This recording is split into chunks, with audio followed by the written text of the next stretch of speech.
These are periled times we live in, trouble everywhere. Weary hearts will often give in.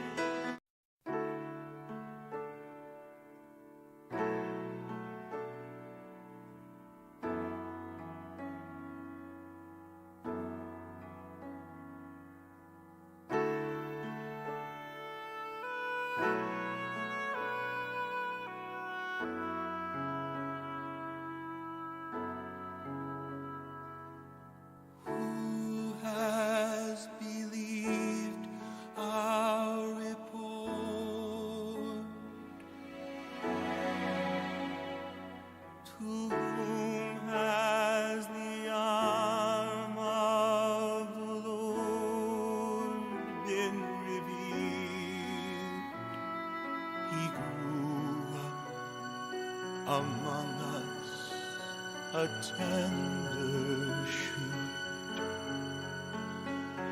a root from dry ground. In him no beauty we found. Scorned and rejected by men,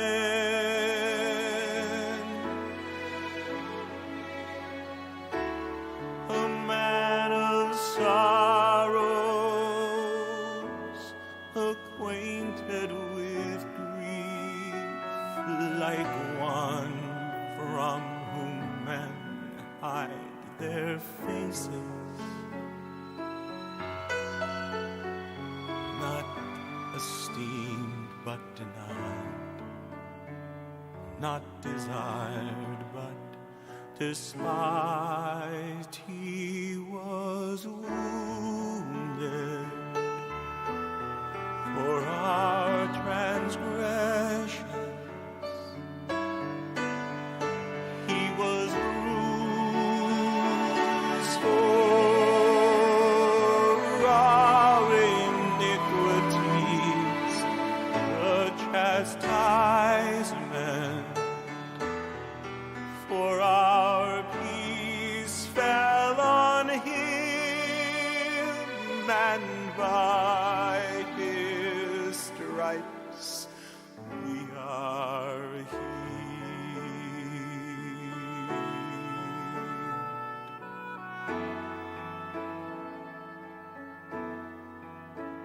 Like a sheep before shearers is silent,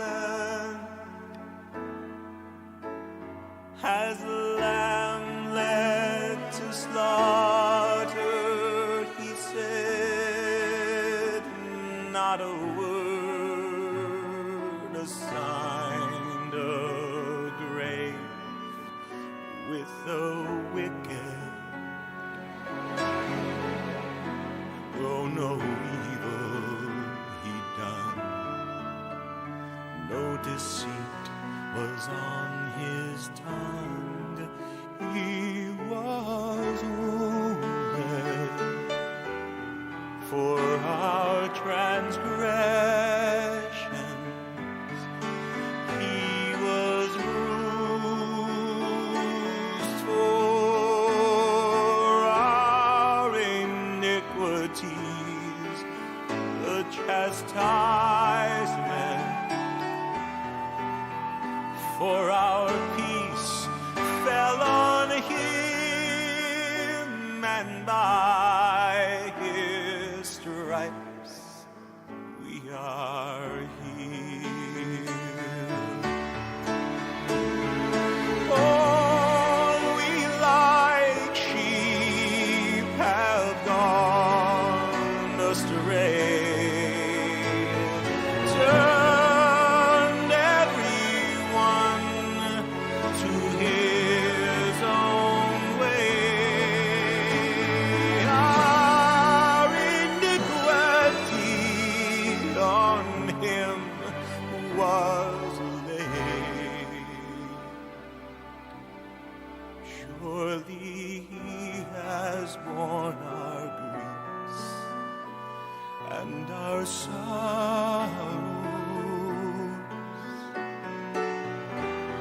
has borne our grief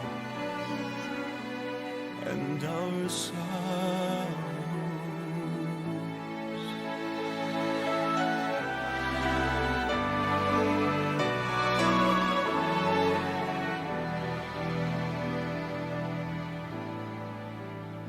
He was wounded for our transgressions, he was bruised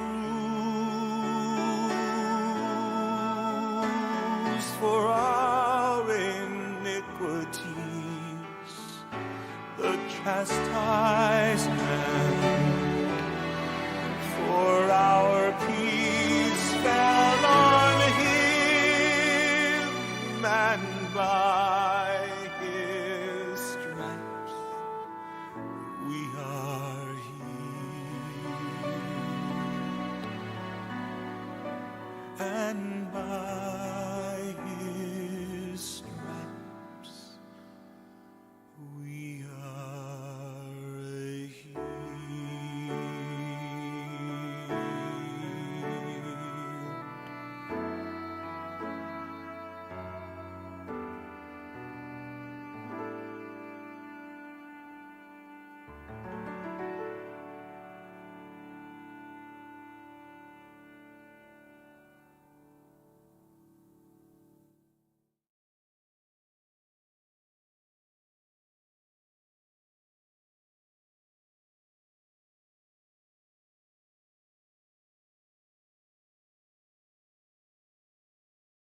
Hey, good morning, everybody. Shabbat Shalom.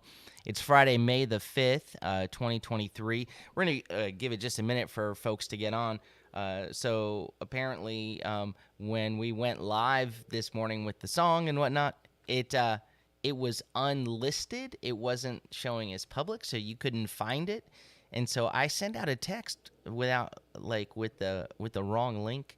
And so people probably went to the wrong link. And so I resent the text out with the right link to this. So it'll probably just take a moment for everyone to get here with us. So hey Ron, hey Kathleen, you guys are with us, and hopefully others will be on here shortly. All right, so let me look and let me say good morning. Good morning to Pastor and Sister Martinez. Good morning to Ron and Kathleen. Good morning to Joshua, Stavos, and to Jerry and Janet. Good morning to Dayspring and to Rachel and to Kelly and Melody Woods, to Kelly Kenfield, to Barbara Callahan, to Richard and Ellen. Good morning to my sister, or good afternoon to my sister Maria. I love you, sis.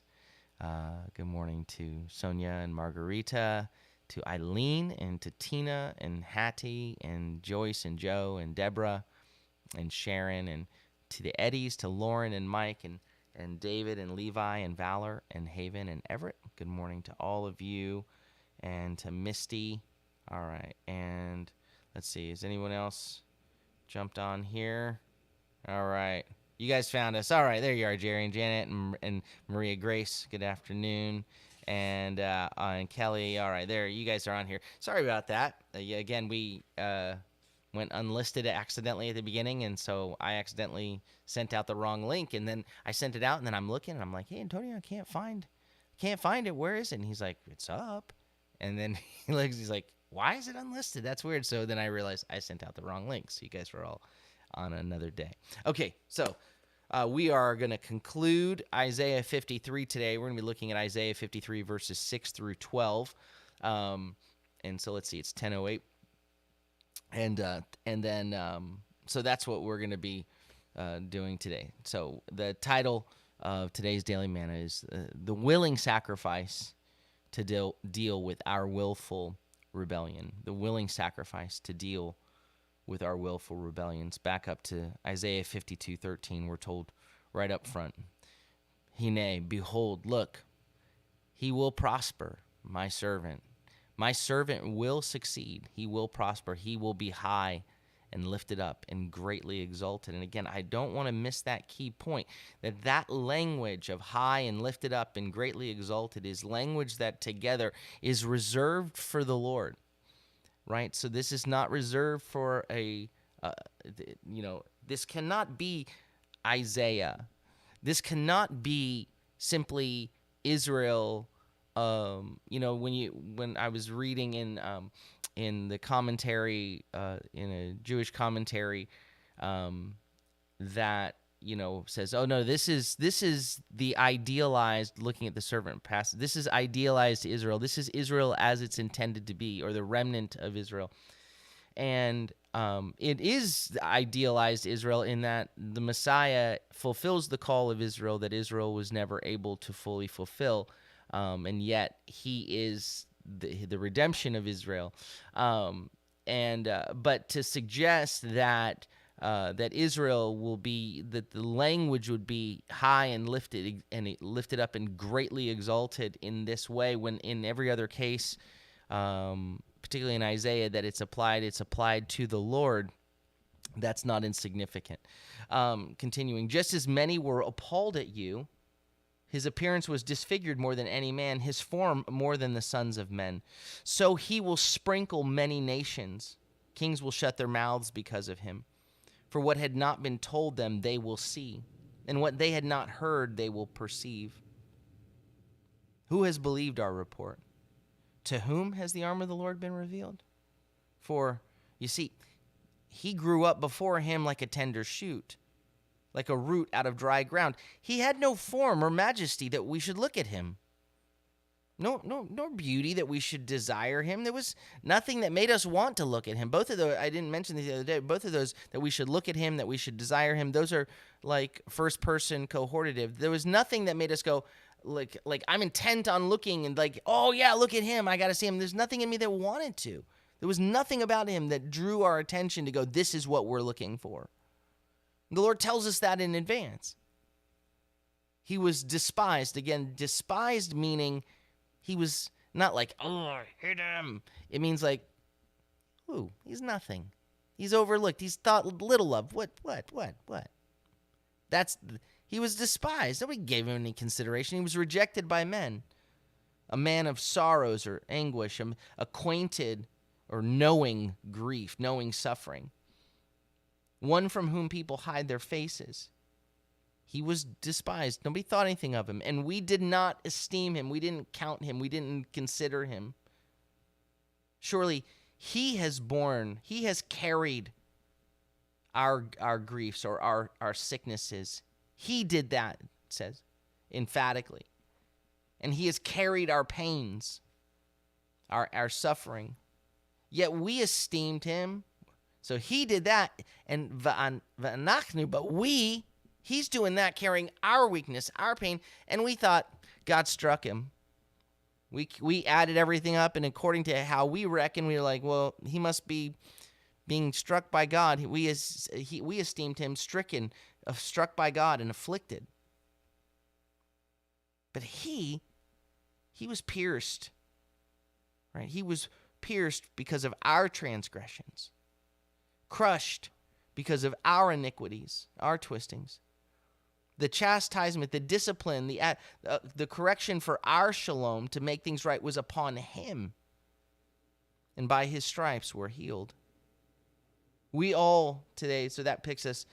So the servant here, he's not suffering with his people. It's not like, so if it's the remnant, right? The remnant suffering with those who deserved it. No, he's not suffering with them. He's suffering for them, bringing healing to them that they cannot bring to themselves. Again, and for that to be the case, for him to be, for those wounds, for the suffering that he experiences, to be on behalf of another, it means they cannot be, in part, deserved by him, right? It can't be like, well, I know I deserve this, but why don't I take it for you too? Like, no, if I deserve it, then I deserve it, and it just counts toward me. We pick up today in verse 6. We, all of us, it says, kulanu. This verse opens and closes with the word, kind of like the front word and the last word of the verse is the word kulanu, which is all of us. All of us. All of us wandered, and it's the iniquity, all of our iniquities, the iniquities of all of us. It says all of us, like sheep, have wandered, have gone astray, have roamed. Each of us has turned to his own way. So Adonai has laid on him the iniquity of us all, the twisting of us all. So now we get this little extended simile metaphor where the entire people is compared to a flock of sheep. And of course, sheep are notoriously single-minded. We know that at the same time, they just unaware of their circumstances. Their minds are on the next clump of grass, not a lot else, right? And when they're frightened, they have a tendency to just bolt off in whatever direction they're facing, right? And so as a result of those two tendencies, they're not paying much attention to anything and just what's right in front of me, and then fear, they just run. The sheep are prone to get lost. And so there's that comparison made to we are like them, right? Where we just react in the moment. So again, this verse begins and ends with all of us wandered like sheep. It was the iniquity of all of us upon him, right? We wandered. It was our iniquity, right? And it was upon him. He took the effects. But here's the thing: you say, well, we're just in a herd of sheep. Well, we can't blame herd mentality, herd instinct, because it says all of us like sheep have gone astray, and then it uses the word ish, like to a man. Each of us, all of us did, but then each of us, right? Each has turned aside to his own path, to his own way. And each one is responsible. And the result, it says, and Adonai, so Adonai laid upon him, which it's this language for put upon him, or put him there and almost assailed, like it is fallen upon him, the iniquity of us all. So I guess back in verse 4, when it was like, we saw him, we reckoned him smitten, afflicted, struck by God, on one level, we were right, but we were wrong about it. We were right about where this was coming from, but wrong about the why, right? Because the thought is, we thought he's struck by God because if a person suffers, it's because God is bringing his own iniquity upon him. So he's struck by God. God has struck him, and yet here it says God has laid upon this person our iniquity, our twisting, right? God has put it upon him, the twisting of all of us. So here the servant, our iniquity is laid upon him. And you have this imagery, right, that we have in, of course, we see it very clearly in Leviticus on the Day of Atonement, right, where we read Leviticus 16:21, Aaron shall lay both his hands on the head of the live goat and confess over it all the iniquities of Bnei Israel and all their transgressions, all their sins. He shall place them on the head of the goat and send it away into the wilderness by the hand of a man who is in readiness. So here you have whether it's the provision of the Passover is this one lamb. So this is what's interesting to me is like the provision of the Passover, the provision of the Day of Atonement was that one from the flock would be sacrificed to atone from us. But now this servant, the servant of the Lord, is being sacrificed for the wandering flock, right? Who could this be? Who could this be? Again, the suggestion that this is Israel personified, suffering for Israel. The servant isn't Cyrus, clearly at this point. Verse 7, he was oppressed and he was afflicted, yet he did not open his mouth. Like a lamb led to the slaughter, like a sheep before its shearers is silent, so he did not open his mouth. Right? So the sheep metaphor continues here, And it kind of underlines the point being made throughout, right? So when we're compared to sheep in verse 6, right, the comparison there is on their tendency to get themselves lost, right? That's how we're like sheep. But when the servant is compared to a sheep, the comparison that he is to the sheep is on their non-defensive, submissive nature. That becomes the basis of comparison for him, right? We can both be compared to sheep, but when we are, two different pictures emerge, right? In us are the negative characteristics that are seen, whereas in him are the positive ones, right? He shares the same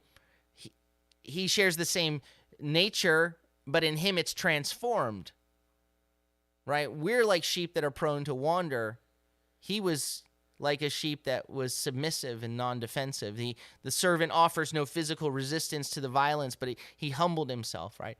He's offered no verbal resistance as he didn't open his mouth, right? So the animals, when they go to slaughter, they don't know if they're going to slaughter or they're going to shearing. They don't know the difference. If a sheep's going to be slaughtered, he doesn't know. So whether he's being sheared, he's quiet. Whether he's being slaughtered, he's quiet. They don't know, but the servant knew. And that's the difference. He went to his death knowing. This is a significant difference. This is a central difference between really the unwilling sacrifice of actual sheep and goats and bulls and the servant who knew, right, who volunteered, who submitted. Remember back in Isaiah 50, the servant is one who day after day is listening to the instruction of the Lord. And he says in verse 5, Isaiah 50, verse 5, Adonai Elohim has opened my ear, and I was not rebellious. I did not turn back. I gave my back to those who strike, and my cheeks to those pulling out my beard. I did not hide my face from humiliation and spitting. Right? There was a willingness. And again, the sheep and the goats and the bulls, they're unwilling, unknowing, unwilling. Where he's like them is he went willingly and knowingly, and yet just as they are silent and don't offer resistance because they don't know, but he knows, and yet he offered no resistance and he was silent. This servant laid down his life willingly in submission. We know that, again, Isaiah 50 gives us clarity that he's being instructed by the Lord. This is not something that he doesn't know, right? So the issue is, it's not just that the servant didn't deserve to die. He didn't deserve to die. That's made clear in verses 4 through 6. It was our sins. It was our transgressions. It was our iniquity. He didn't. He didn't. But in the fact, even though he didn't deserve to die, he was willing to. So right there is where there's the distinctive difference why between the blood of bulls and goats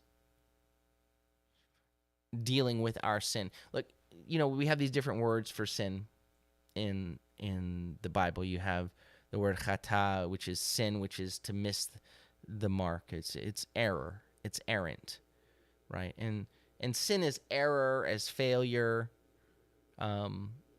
is one, is dealt with.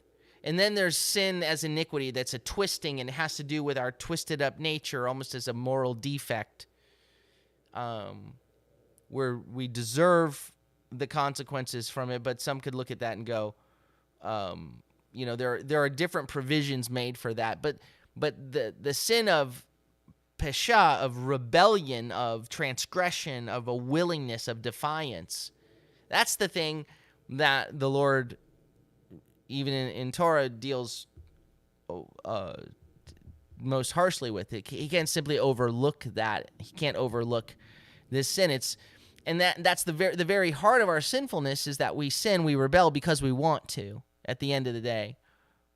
And because of that, there's our willful sin that the unwilling sacrifice of the sheep and the goats and the bulls, all that can do is give us a picture of substitution. Right? It can't substitute. That lack of will can't substitute for what is willful. Only a consenting will can substitute for a rebellious will. And so the servant here fulfills the requirements of a substitute, right? He identifies with the sinners in our condemnation. He, we'll see in verse 9, is without the stain of our sin. He had done no wrong. In verse 6, he was acceptable. In verse 10, and holy to God. But over all of that, he also adds what no other substitute ever did. He willingly accepted and submitted to that role. And he was, because he was pure, he satisfied that role, a pure and spotless lamb. In verse 8, because of oppression and judgment, he was taken away. As for his generation, who considered?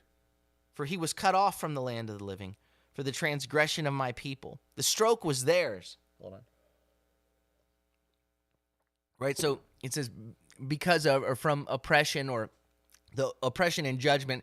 It can be this, he was taken away. It can be this imagery of, the word for oppression there has to do with restraint, like he was arrested and from judgment, and he was taken away. And then it says, as for his generation, who considered, who thought of it, who could understand, who studied or mused, or that the language there.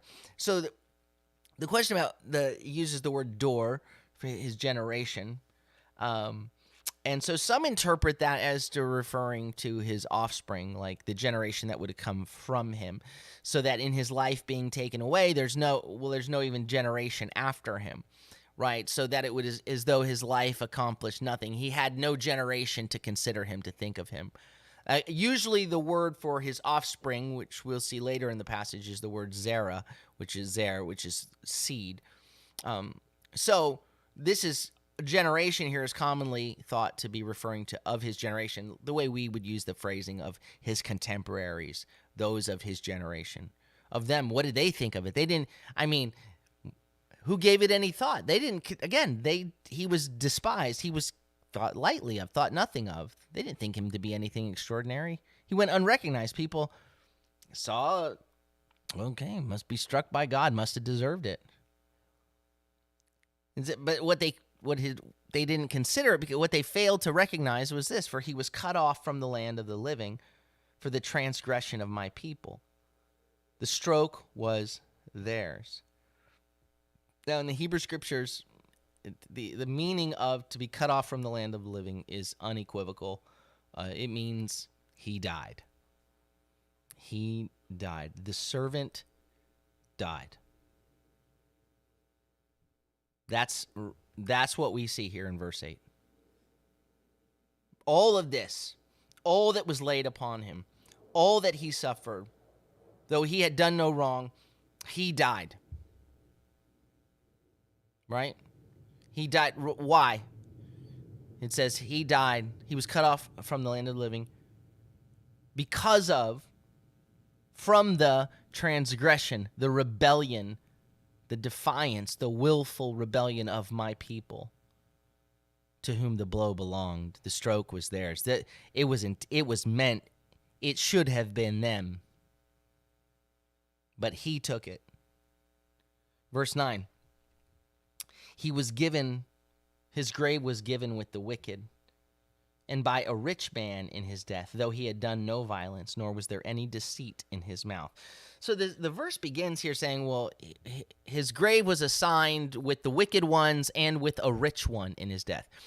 And what's interesting here is typically the word a rich one in the singular, if it means like if it's wanting to talk about the rich, like as in a collective, it would compare a singular to a singular. Like the wicked would be listed as singular, and then the rich would be listed as singular, right? But here it's the wicked, plural, and then a rich man, singular. So if Isaiah had just intended a simple contrast, right? If he wanted to have a contrast between like a shameful burial, he was buried with the wicked, comparing it to a luxurious burial, a rich burial, he would have used two singulars. But he uses plural and then a singular. That can only mean that he's not talking about classes and groups. He's talking about persons, right? He seems to be saying something like that the burial of the servant, that there are wicked people involved and there's a rich man involved. Right? The servant, it sums up, the servant is condemned as a criminal. And the natural expectation that he would be brought to a criminal's grave. But on the contrary, following a real and a violent death, he's found with a rich man. So it's this enigma, it's this mystery, right? So you have these different enigmas, these different mysteries. First of all, in chapter 52, verses 13 through 15, it's like, well, he's going to prosper, but look at this suffering. He's unrecognizable. How could such suffering lead to exaltation? How does this happen? And then in the first three verses of chapter 53, it's like, who can believe this? How could one so plainly human? We saw him spring up. We saw this. There's nothing spectacular about him. How could this be the arm of the Lord? I don't understand. And so now compounded on top of that is another mystery. How could a condemned man receive a rich man's burial? Right? And there's no way that anyone people could talk about it, try to unravel it, that it would remain a mystery until it's fulfilled. We read in Matthew chapter 27, verse 57, and when it was evening, there came a rich man from Arimathea named Joseph, who had also become a disciple of Yeshua. This man went to Pilate and asked for Yeshua's body. Then Pilate ordered it to be given up, and Joseph took the body and wrapped it in a clean linen cloth, and he laid it in his own tomb, which he had cut in the rock. Then he rolled a large stone up to the door of the tomb and went away. So, all of these mysteries, when added together, they're put together not so that on the front end you'll be able to fully predict how all of this is going to work together, but so that when it all happens and the uniqueness of all of these things together happen, that it becomes no doubt that you are in the presence of the servant of Adonai, that this is the servant of the Lord, that this is the servant of whom he spoke. Right? So he was given, his grave was given with the wicked, given to the wicked, and by a rich man in his death. Even though he had done no violence, nor was there any deceit in his mouth. Right? So violence, Hamas, is the word. It has to do with hostility that's planned, or it's war.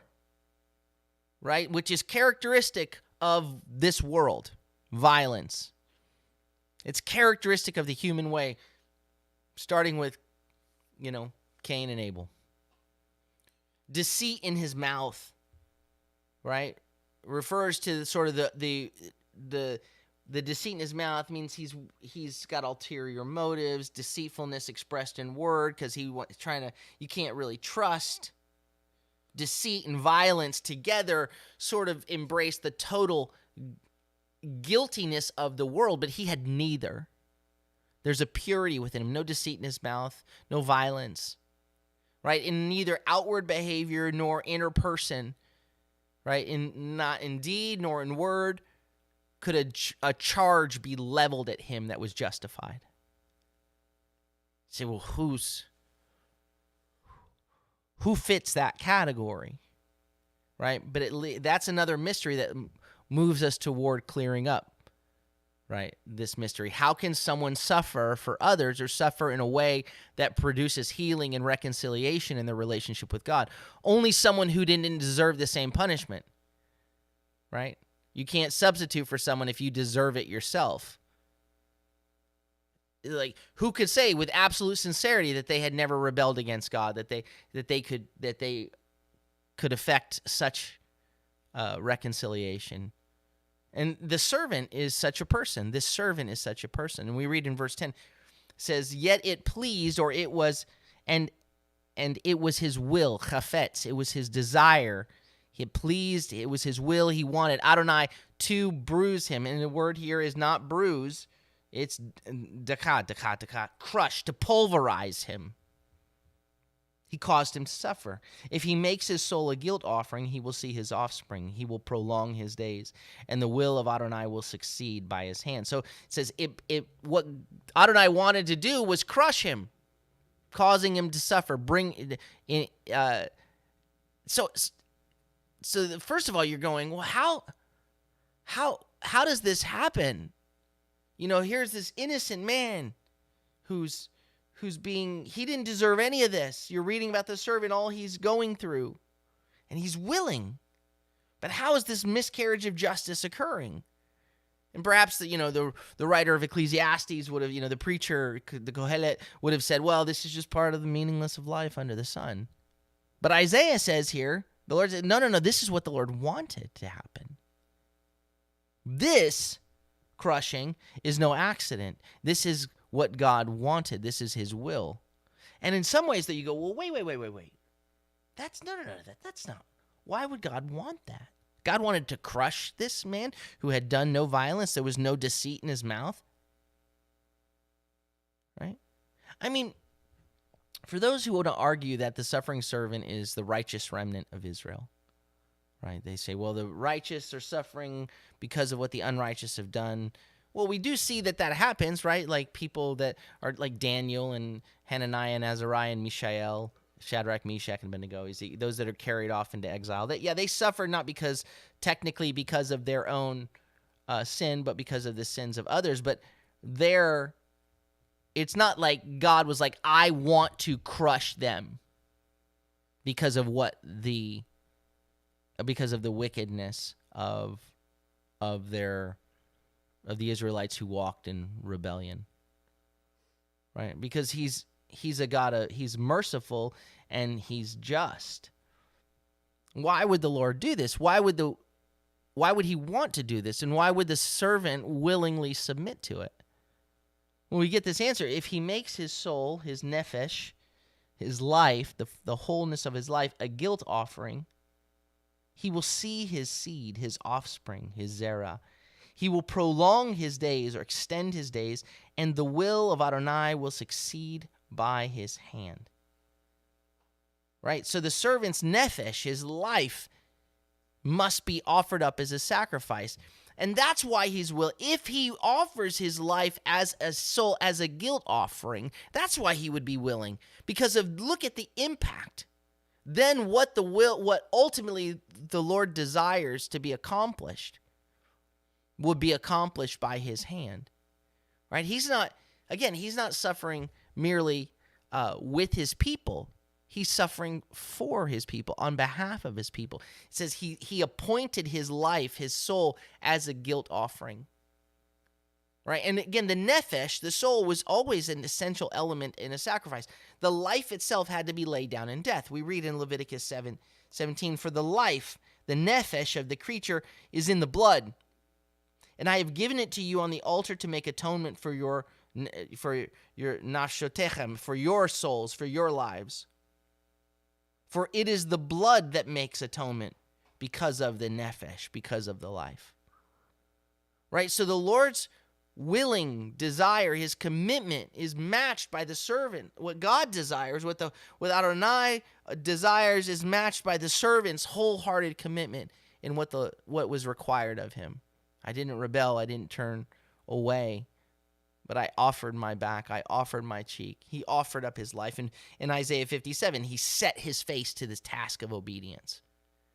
Right? And here he set his soul to the completion of the task. And as a result, he will see his seed, his offspring. Right? So who are his offspring? Well, I thought he died. But he will see his offspring. And the beneficiaries, the offspring, they become his children. Remember at the end of Isaiah 49, where all of a sudden Zion is looking and asking the one who says, wait, all my children were gone. I was barren. And who bore me these? Where did all these kids come from? What is happening? Remember that at the end of Isaiah 49:20? Where did these come from? Well, here's the answer. Here's where the offspring, we stray as sheep, but because of what he's done, we return as children. And what the servant now experiences is in direct contrast to what was said about him back in verses 8 and 9, right? In verses 8 and 9, it looks like a life that's completely lost and defeated and defeat, right? Because if back then, what will they say about his generation? If generation is speaking to his children, well, then the servant dies without children and is not even permitted to be buried among honorable people.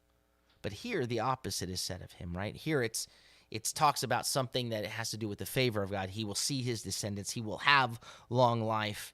He will accomplish God's purposes for his life, right? So far from being childless, he will have children in every race on the earth.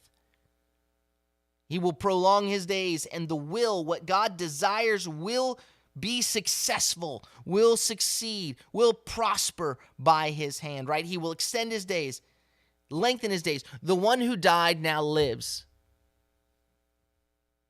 And what God desires will succeed. It's like, told you. Right? Isaiah 52:13, behold, my servant will prosper. He will be high and lifted up and greatly exalted. But it went through this whole process of his sacrifice. This had to happen, this willful sacrifice to deal with our willful rebellion. By one who had no rebellion, no iniquity, no sin, no deceit in his mouth. That there is no one that is righteous, not even one, that could do what he did. This servant is unlike any other. Verse 11, as a result of the anguish of his soul, of the toil, the anguish of his soul, he will see it and be satisfied by his knowledge.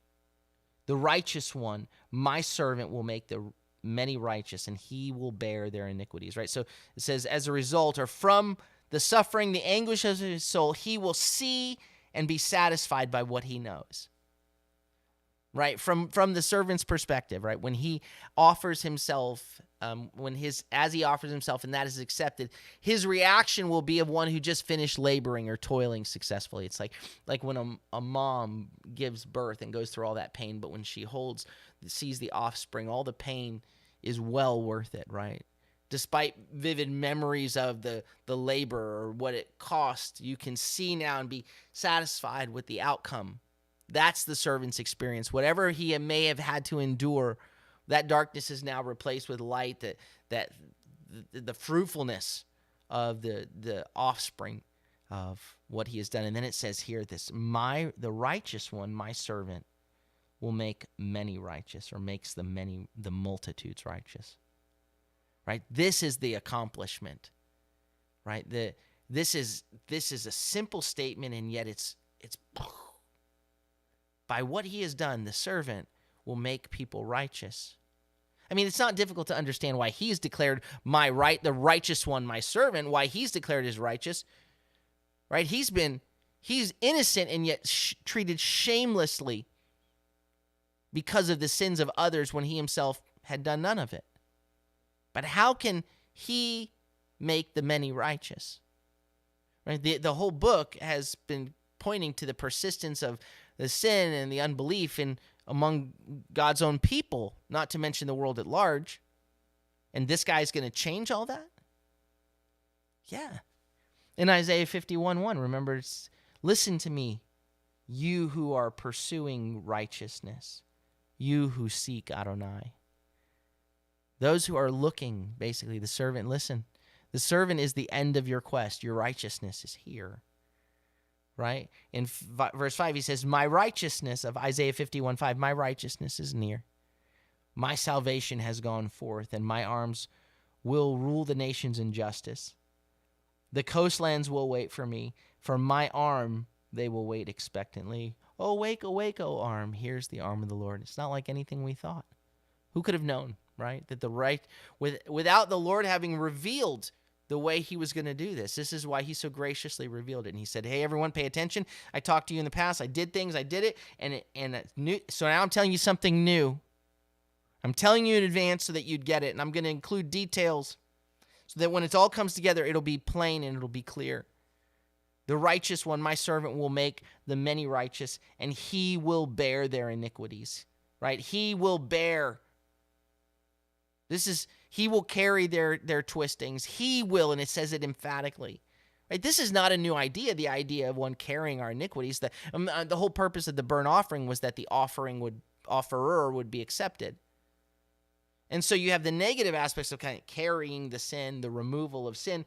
But then what that does by the sin being removed, it's the positive of accepted status before God. Well, here in the servant, you have the perfect substitution, bearing our sin, bringing perfect righteousness before God. It's he who bears our iniquities. Therefore, verse 12, I will give him a portion with the great and will divide the spoil with the mighty. And when you first read that, you're like, it feels like anticlimactic. Wait, you're giving him a little bit? I'm going to give him a portion with the great. He gets to stand with the great, and I give him a portion. But it says, surely I will allot or apportion to him from the multitudes of the multitudes. Right? So I will apportion him from the many. I'll give him an inheritance from the many, and I will and the mighty ones, the powerful ones, I will apportion to him as spoil, as plunder. Right? So the servant receives, right? He gets the many, the multitude. His seed he has many. So that earlier in Isaiah, at the end of Isaiah 52, it talked about the many. He's received the many, and it talks about the kings whose mouths are shut on because of all that has happened, right? So here it's explained, the many are the whole company of the redeemed. The kings fall silent because they're in the presence of the strong one who's stronger than the strong, and the King of Kings. They are the spoil at his disposal, right? The Lord gives his servant all those whom he has redeemed, right? Because, and this is a very strong because, it's a strong cause, on the basis of, carried by this, he has poured out his soul to death, right? He has poured out his life to death, and he was counted with the transgressors, for he bore the sin of the many and interceded for the transgression. So the passage closes with this fourfold statement, right? The ground on which the servant has received the many as his portion, and why it's the strong are his spoil. Number one, because it was voluntary. He poured out his soul unto death, right? In Psalm 141, you have the one that's faced with danger crying out, do not pour out my soul, don't give me over to death. Well, the servant willingly laid down his life. No one took his life away from him. He laid it down of his own accord, right? In John chapter 10, verse 18, Yeshua said, no one takes it away from me, but I lay it down on my own. I have the authority to lay it down, and I have the authority to take it up again. This command I received from my Father. So he willingly laid his life down. Second, he personally identified with those that he came to save. He was numbered. He let himself be numbered. Like he was willing not only to suffer the loss of his life, but also the loss of his good name, of his reputation, to be considered by the onlooker as one of the transgressors. He identified with those that he died for.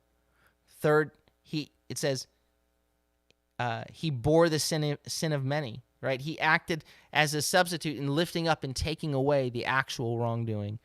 And finally, it says he interceded for the transgressors, right? He acted as a mediator, made intercession. And it uses the same word that we saw back in verse 6, where it said, so Adonai has laid upon him the iniquity of us all. It's that same word is used for intercession here. And so it causes it to reach, causes it to lay upon him. So in verse 6, Adonai laid it upon him. But here we see that he willingly made intercession. He willingly bore our sin, willingly had it laid upon him as an intercessor to bring us to God. This is the good news that the runner is declaring in Isaiah 52. How beautiful are the feet of him who bring good news. And it's met with the watchmen beginning to sing for joy, and with those within the city beginning to join in, and to the ends of the earth. This good news of shalom, your God reigns, your God rules, that his purposes have been accomplished. Why? Because we see what the servant has done. Amen? All right. I know that was long today, but I wanted to finish today. And all right. Well, let me say good morning to everybody. Good morning to Jenny. Good morning to my mother-in-law, to Mom. I love you, Mom. Good morning to Menyan and Rashad and Kelly and Joshua and let's see, and Eileen. And I think, let's see if there's anybody else here. I said hello to most everyone on the front end. All right, I think that's it. All right, well, Shabbat Shalom. May the Lord bless you and keep you. May the Lord make his face to shine upon you and be gracious unto you. May the Lord lift up his countenance upon you and give you peace. Shalom, shalom, Shabbat Shalom. Have a beautiful day.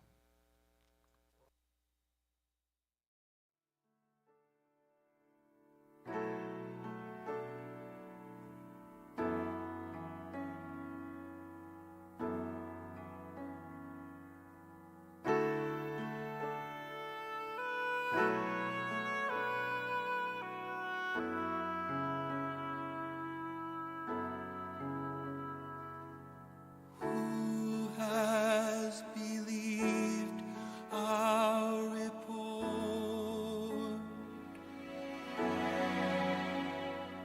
To whom has the arm of the Lord been revealed? He grew up among us, a tender shoot, a root from dry ground. In him no beauty we found. Scorned and rejected by men,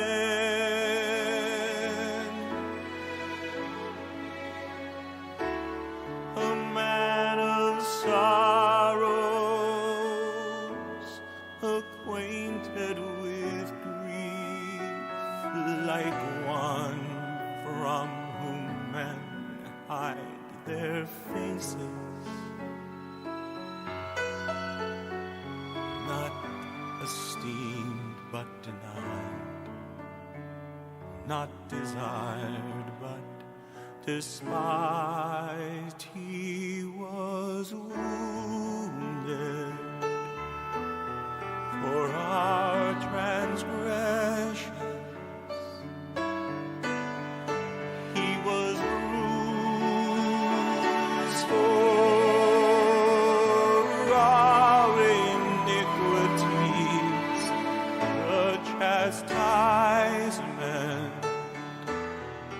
for our peace fell on him, and by his stripes we are healed.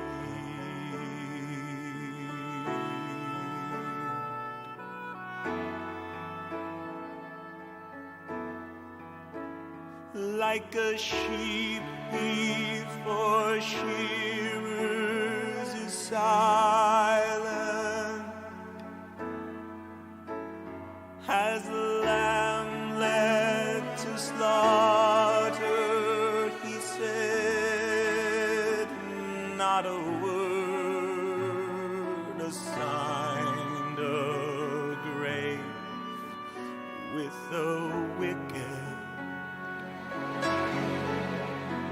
Oh, no evil he done, no deceit was on his tongue.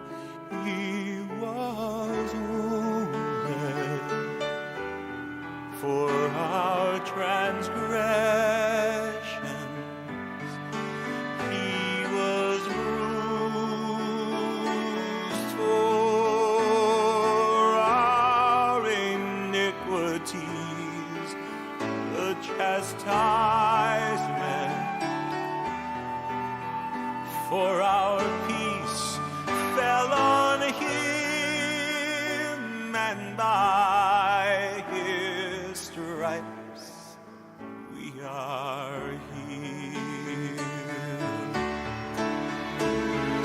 All we like sheep have gone astray.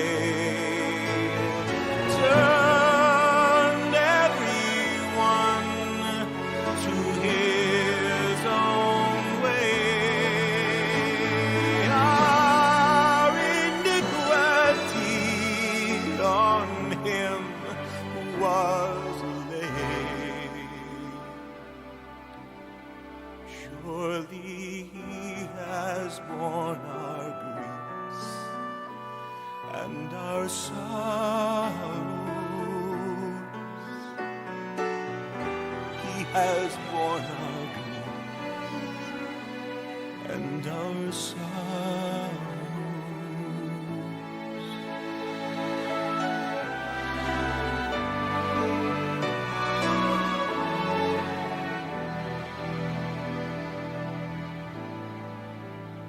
He was wounded for our transgressions. He was bruised for our iniquities. The chastisement